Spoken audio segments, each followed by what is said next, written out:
मित्रों, ये मन क्या है? मन का अर्थ होता है किसी भी चीज़ के बारे में जो मनन करती है वो मन है। कोई भी वस्तु हो, कोई भी नाम हो, कोई भी भाव हो, उसके बारे में जो चिंतन मनन करती है उस व्यवस्था का नाम मन है। दो बात हो गई। एक बात हो गया जो चीज़ है वास्तविक, वो तो है ही, वो तो सत्य है। अब उस चीज़ के बारे में क्या है, कैसी है, क्यों है, इस तरह जो व्याख्या करने वाली व्यवस्था है वो मन होती है। इसलिए मन और सत्य अलग अलग बात है। सत्य वस्तु जगत सत्य है और उसके बारे में जो मन चिंतन मनन और व्याख्या करता है वो असत्य है, वो मन असत्य है। क्योंकि मन जिस तरह बना हुआ होगा वो उसी तरह चीज़ों की व्याख्या करेगा। जैसे एक गाय है, सत्य है, गाय है, बोलना भी व्याख्या हो गया, मगर बोलने के लिए बोलना तो पड़ता। गाय है। अब उस गाय को विभिन्न प्रकार के मन विभिन्न किस्म से व्याख्या करेंगे। किसी का मन उसको खाने के लिए सोच सकता है, किसी का मन उसको पूजा पाठ करने के लिए सोच सकता है, किसी का मन उसको चोरने के लिए सोच सकता है, किसी का मन उसको ढपाने के लिए सोच सकता है। वस्तुतः गाय एक ही है, वो सत्य, मगर उसके बारे में जिसने व्याख्या किया उसका नाम हुआ मन। और मन बहुत सारे होंगे, सत्य एक होगा।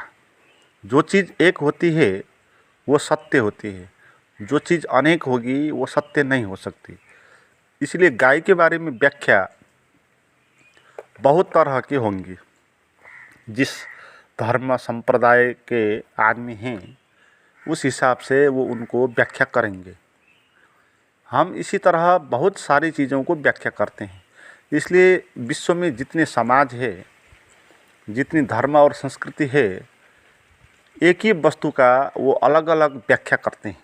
कोई कुछ मानता है उसी चीज़ को, कोई उसी चीज़ को सत्य मानता है, कोई उसी चीज़ को झूठ मानता है, कोई धर्म मानता है, कोई पाप मानता है, एक ही चीज़ को। जैसे मामा और चाचा की बेटी के साथ शादी करना हिंदू धर्म के लिए ये पाप है, मगर जनजाति और ऐसे जैसे कि मुस्लिम धर्म इत्यादियों में वो धर्म माना गया, उसको है ना, उसको ठीक माना गया। तो घटना तो एक है, मगर व्याख्या मन करेगा। और मन कैसे पैदा होता है? सभ्यता, संस्कार, समाज, परंपरा, धर्म और शिक्षा और भाषा, इन चीज़ों से मन बनता है, मन बनता है। और मन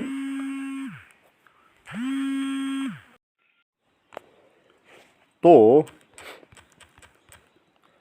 मन का अर्थ होगा वस्तुओं के बारे में चिंतन करने की व्यवस्था, भाषा, लैंग्वेज। लैंग्वेज का क्या अर्थ है? लैंग्वेज सत्य बात नहीं है ना। लैंग्वेज तो जो सत्य है उसके बारे में लेवल लगाने की, व्याख्या करने की बात है। जो हम लैंग्वेज बोलते हैं वो सत्य है नहीं। भाषा सत्य हो नहीं सकती। आपको प्यास लगी तो जल बोलने से आपको प्यास नहीं मिटेगी, मगर आप उसको जल बोल सकते हैं। कोई वाटर बोलेगा, कोई पानी बोलेगा, उसका कोई नाम आप दे सकते हैं। लैंग्वेज वही है, उसको व्याख्या आप कर सकते हैं। नाम देना यानी व्याख्या करना, चिंतन करना। चिंतन कर लिया तो इस वस्तु को ये नाम से पुकारेंगे ताकि इसको बताने के लिए सुगमता हो जाए, तो इसलिए भाषा निर्माण हुआ। तो मगर बाद में क्या होगा कि लोग भाषा को ही सत्य मानने लगे, मन को ही सत्य मानने लगे, विचार को ही सत्य मानने लगे। जैसे कि मन में किसी का विचार आ गया, किसी बुरा विचार आ गया, किसी शत्रु का विचार आ गया, तो हम परेशान हो जाएंगे। मगर वो विचार आया ना, वो विचार सत्य है नहीं। वो विचार आने से वो शत्रु आ नहीं सकेगा आपके भीतर, आपको गाली भी नहीं कर सकेगा। मगर आपके भीतर उस वो घटना जो है घटी हुई, तो उसकी व्याख्या आपके मन में चलेगी, क्योंकि वो आपके अंदर घुस गई है। मगर वो कुछ है नहीं, मगर हम उसको बहुत कुछ मान लेते हैं और उससे चिंतित हो जाते हैं, परेशान हो जाते हैं। तो मन में जो कुछ भी चलता है ना, वो कुछ झूठ है, वो सत्य है नहीं। इसलिए मन हमको पीड़ा दे नहीं सकता, ये बात आप जान ले। हम पीड़ित होते हैं, इतने भी पीड़ित होते हैं मन से कि हम सुसाइड भी कर देते हैं, पागल भी हो जाते हैं, डिप्रेशन में भी चले जाते हैं। मगर ये मान्यता का कारण है। वास्तविक बात तो ये है कि मन में जैसा भी विचार उठे, शरीर में जैसा भी भाव उठे, वो वास्तविक चीज़ नहीं होता। वो पहले घटी हुई जो घटना है उसके बारे में की गई व्याख्या है। वो शब्द है, डिक्शनरी है। तो उससे आपको क्या कुछ फ़र्क पड़ सकता है? कुछ भी फ़र्क नहीं पड़ सकता, मगर पड़ता है, क्योंकि हम इसको सत्य मान, किसी झूठ को भी आप सत्य मानो तो उसका आप पर असर पड़ेगा। जैसे भूत प्रेत होते नहीं, मगर आपने विश्वास कर लिया कि होते हैं, तो फिर रात में अब जब जाओगे कहीं तो आप घबरा जाओगे, ऐसे ही घबरा जाओगे जैसे सच में ही भूत है, आपने देख लिया। ये मानी हुई बात है। ये बात ऐसी है जैसे एक रस्सी पड़ी हुई है, आपने उसको सांप मान लिया, सांप जैसा दिखता है, आपने व्याख्या कर दिया कि सांप है, फिर आप घबरा जाएंगे, उतना ही घबरा जाएंगे जितना सांप दिखने वक्त आप घबराते हैं। तो झूठ को हम सच मानने के कारण उससे हम प्रभावित हो जाते हैं। तो झूठ की ये क्षमता है, उसको सच मानो तो वो आप पर उसका असर पड़ेगा। तो मन का असर हम पर है, क्यों है? क्योंकि हमने मन को सच माना है। मगर मन क्या था? वास्तविक चीज़ नहीं था। जो कुछ भी है उसके बारे में चिंतन मनन और व्याख्या करने की जो लैंग्वेज की व्यवस्था है, तर्क की व्यवस्था है, उसका नाम था मन। इसीलिए जो कुछ भी है, चाहे जैसे कि शरीर है, हम बोलेंगे कि शरीर है, व्याख्या हो गया, हमने इसको नाम दे दिया शरीर। और सभी लैंग्वेज में शरीर नहीं बोलेंगे, किसी लैंग्वेज में बॉडी बोलेंगे। कितने 10,000 भाषा हैं तो 10,000 नाम होंगे शरीर का। तो एक शरीर हम इसको नाम देते हैं, तो नाम देने से ही व्याख्या हो जाता है। फिर हम दूसरी व्याख्या करेंगे कि मेरा शरीर है ना। अब ये आ गया, बहुत गलत व्याख्या हो गई। फिर हमने मेरा बोल दिया इसको, तो फिर क्या हो जाएगा कि इस पर जो असर पड़ेगा, शरीर में जो कष्ट होगा, तो फिर आपको भी उठाना पड़ेगा, क्योंकि आपने उसको मेरा मान लिया, मैं मान लिया। मैंने बताया पहले, झूठ चीज़ को भी आप सच मानो तो उसका असर आप पर पड़ता है। तो शरीर को भी पहले माना कि सच है तो असर वैसे ही पड़ जाता, उसी में आपने मेरा है ये भी मान लिया, तो आपको डबल असर पड़ जाएगा। तो जो कुछ भी शरीर में दुख कष्ट होगा, आप पर भी वो होगा। तो जहाँ तक व्याख्या होता है वहाँ तक मन होता है। हमारा जो परमात्मा, भगवान, गॉड, साक्षी, ध्यान, जो कुछ भी है ना, सब मन ही है, क्योंकि शब्द मन होता है। जैसे बोले कि भगवान, भगवान को भगवान बोलते ही मन आ गया, भगवान छूट गया, है ना, क्योंकि आपने उसको भगवान बोल दिया तो व्याख्या कर दिया ना। तो फिर अब और व्याख्या करेंगे आप कि भगवान ऐसा करता है, भगवान मेरा संरक्षण करता है, हे भगवान तू मुझे ये कर दे, तूने ऐसा क्यों किया, वैसा क्यों किया। तो बहुत सारी व्याख्या आप करते जाएंगे,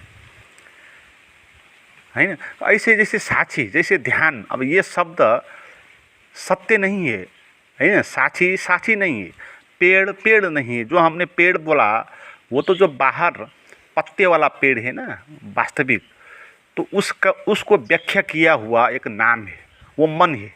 वास्तविक पेड़ बाहर है, वो मन नहीं है ना। आप इसको अच्छे से समझ ले।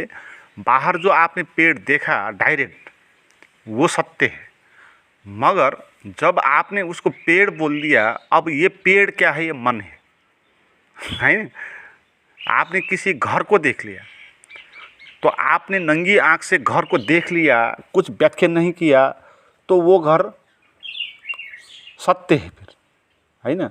और आपने इसको नाम दे दिया घर, तो क्या आ गया? फिर मन आ गया, क्योंकि घर एक वर्ड है ना, जो घ, अ, र इन स्वर व्यंजन वर्णों से निर्मित होता है। कोई बोलेगा हाउस फिर इसी को, है ना, गृह भी बोल सकता है। तो कोई भी चीज़ क्यों ना हो, उसके बारे में जो कुछ भी व्याख्या होगा, वो व्याख्या करने का जो व्यवस्था है उसका नाम है मन। और मन झूठ है, क्योंकि मन उस चीज़ को जनाने की व्यवस्था है ना, वो वही चीज़ तो नहीं है। जैसे पेड़ बोले ना हमने, तो पेड़ जो शब्द हम बोलते हैं वो वास्तविक जो बाहर दिखता है उसको जनाने के लिए एक प्रतीक का व्यवस्था है, वास्तविक तो है नहीं ना। पेड़ तो एक साउंड है, लिखो तो घ और ये स्वर वर्ण व्यंजन ऐसे अक्षर आ जाएंगे, बोल लो तो पेड़ ये साउंड आ जाएगा। वो साउंड थोड़ी पेड़ है, वो साउंड तो मन है, इसी को मन बोलते हैं। आप जाने मन किसको बोलते हैं? उसके बारे में जो कुछ भी आपको लगता है वो मन है, और जो है वो सत्य है, वो परमात्मा बोला गया है उसको। तो मन ठप्पा लगाने का यंत्र है। जैसे किसी कारखाना में, उद्योग में बहुत सामान प्रोडक्ट करते हैं तो उसके ऊपर ठप्पा लगाते हैं, लोगो लगाते हैं, है ना, कंपनी का साइन लगा देते हैं। तो मन साइन लगाने का व्यवस्था है, वो साइन लगाता है कि ये क्या है, ये क्या है, ये घर है, ये पेड़ है, ये आकाश है, ये जल है, ये पृथ्वी है। और ये शब्दों को इकट्ठा करके वो एक और दो शब्दों को मिला के सेंटेंस भी बना सकता है, और सेंटेंस, एक सेंटेंस और दो सेंटेंस को मिला के पैराग्राफ भी बना सकता है, और वो बहुत सारी व्याख्या कंक्लूजन कर सकता है।